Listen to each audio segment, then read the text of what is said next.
before they were kings. Before their names echoed across burning monasteries and fallen empires, the Vikings were something far more dangerous, hungry men from the frozen edges of the world. They came from a land where the soil was thin, the winters merciless, and survival demanded savagery. But what forced these men to abandon their homes, to take to the sea with axes and gods who demanded blood? This is not the romanticized story of fearless explorers or noble warriors. It is the brutal truth of how desperation, ambition, and divine belief forged the most feared people in medieval history.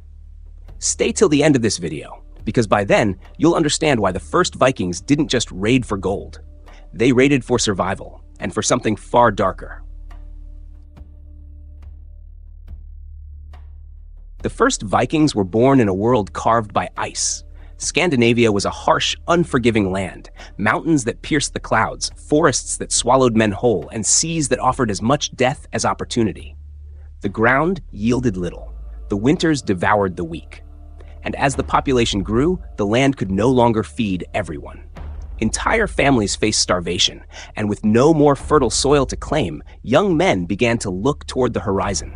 The sea became their escape, their battlefield, and their future. They built ships not just as vessels of wood, but as weapons of survival. Every oar stroke was an act of rebellion against nature itself. But survival wasn't the only reason they left. Something inside them had awakened. A hunger not just to live, but to conquer. Long before the first monastery burned, the Norse were traders. They navigated rivers, carrying furs, amber, and iron to the wealthy kingdoms of the south.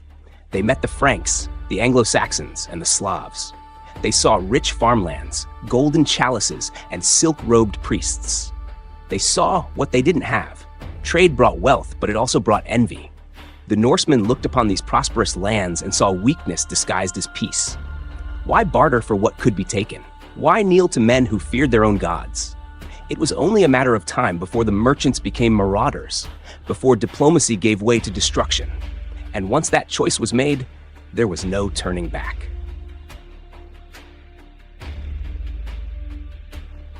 Long before their names filled chronicles, the earth recorded their story in silence. In the burial mounds of Denmark and Sweden, archaeologists unearthed the evidence of their violence. Skulls split by axes, rib cages crushed by blades, children buried beside warriors, their bones scorched by fire. These graves were not remnants of glory. They were echoes of a world where violence was ordinary, where vengeance was justice, and where dying with a weapon in hand was the only honorable end. Before the Vikings turned their fury outward, they perfected it on each other. Small clans fought for power, raiding neighboring villages in endless cycles of revenge. Blood was the currency of survival. They didn't yet know it, but these early conflicts were training grounds for the storm that was coming. And that storm would soon sweep across all of Europe.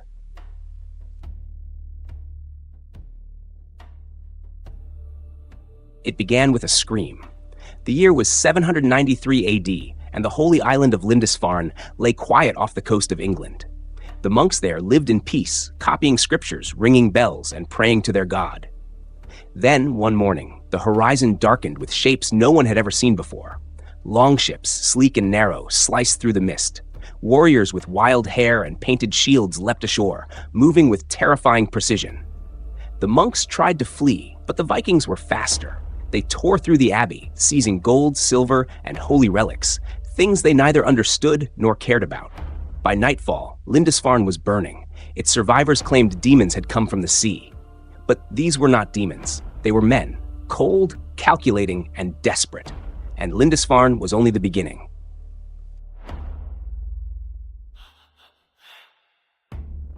Why did they do it? Historians point to many causes: population pressure, the pursuit of wealth, political instability. But there's something deeper, something more human. Raiding wasn't just survival. It was status. Young men sought glory to win favor, silver, and songs sung in their name. Each successful raid elevated them in the eyes of their gods and their clans. For the chieftains, raids meant power. More treasure meant more followers. More followers meant control. Violence became the heartbeat of their culture. It wasn't senseless, it was sacred, a ritual that bound community, faith, and ambition together. Once blood became the path to honor, peace became meaningless. The Vikings didn't fight conventional wars. They mastered shock. Their ships were unlike anything Europe had seen, fast, silent, and capable of sailing both the open ocean and shallow rivers. They struck without warning, appearing at dawn, slaughtering without hesitation, and disappearing before reinforcements could arrive. They targeted monasteries and villages, places rich in gold but poor in defense. Each raid was not only about loot, but about spreading fear. They understood something that even great empires often forgot. Terror was a weapon. Fear could paralyze an entire nation before a single sword was drawn. And the Vikings wielded fear better than anyone. After Lindisfarne, the legend of the Vikings spread faster than their ships could sail. Monks across Europe wrote of men who came from the sea like beasts from another world. Kingdoms panicked. Fortresses were built. Armies were raised. But nothing stopped them. Within a few decades, Viking fleets sailed deep inland, using rivers as roads to strike at the heart of Europe. Paris, London, and countless towns burned. They didn't just raid, they reshaped the map of Europe. They took people as slaves, melted down relics for silver, and brought entire communities to their knees. But even as they conquered, they were becoming something else. Their raids were turning into settlements. Their leaders were becoming kings. The first Vikings had begun as desperate men. Now they were architects of empires. By the early 9th century, their raids grew organized, almost industrial. Whole fleets set out under royal command. Raiding had become not a rebellion, but a business. The same brutality that had once been survival now served ambition. The Viking Age had arrived, and Europe would never be the same again. If you've made it this far, you're already deep inside the darkness that shaped history. So take a moment, like this video if you're enjoying the story, and subscribe if you want more tales that history tried to forget. Because what happens next reveals the heart of their power, their gods, and the beliefs that made them unstoppable. To the Vikings, violence was not evil, it was divine. Odin, the god of war and wisdom, demanded courage and sacrifice. To die in battle was not a tragedy, it was a ticket to eternity. In Valhalla, they believed, the brave would feast forever, preparing for the final battle of Ragnarok. Every raid, every death, every drop of blood spilled was an offering. When you believe that killing honors your gods, there is no restraint. It wasn't greed that fueled them, it was faith. Their gods rode with them, and in their minds, no death was meaningless. But faith is a double-edged sword. The same gods who gave them purpose also doomed them to endless conflict. As their fame spread, so did their divisions. Chieftains turned on one another. Clans rose and fell in violent succession. The more they conquered, the more they fought among themselves.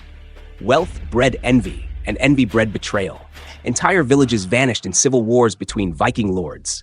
The north became a furnace of ambition, and from that chaos, new rulers emerged. Men who would turn raiders into kings. But power demands blood, and the price of unity would be paid in full.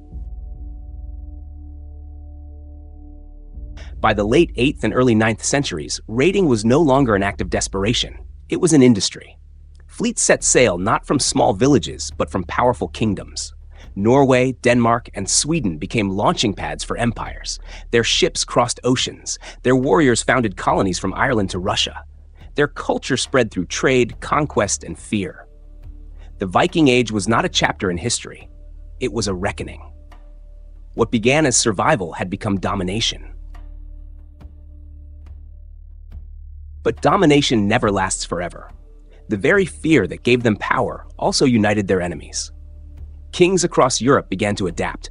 Fortresses were built along coasts and rivers, armies grew stronger, alliances formed, and as the centuries turned, the unstoppable tide of Viking raids began to recede. Their gods were forgotten, their ships rotted on distant shores, and their descendants became the very thing they once despised: settlers, farmers, Christians. The age of the raider was ending, but the legend of the Viking would never die.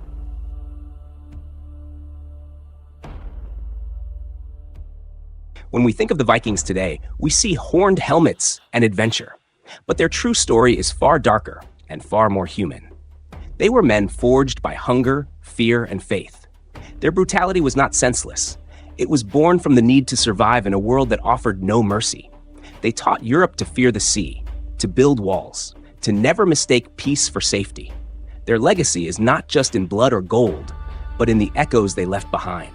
Every coastline they touched still remembers the scream of their sails, and every empire they faced learned the same truth. Desperation breeds the most dangerous kind of men. Every civilization faces its breaking point. For the Vikings, it was cold, hunger, and pride. For us, it might be comfort and complacency. The Vikings remind us of something uncomfortable, that beneath every age of order lies the potential for chaos, and that the line between survival and savagery is thinner than we think. They were not monsters. They were mirrors. If this story gripped you, like the video, subscribe, and turn on the bell. There are more tales waiting, of betrayal, deceit, and blood hidden in the folds of history.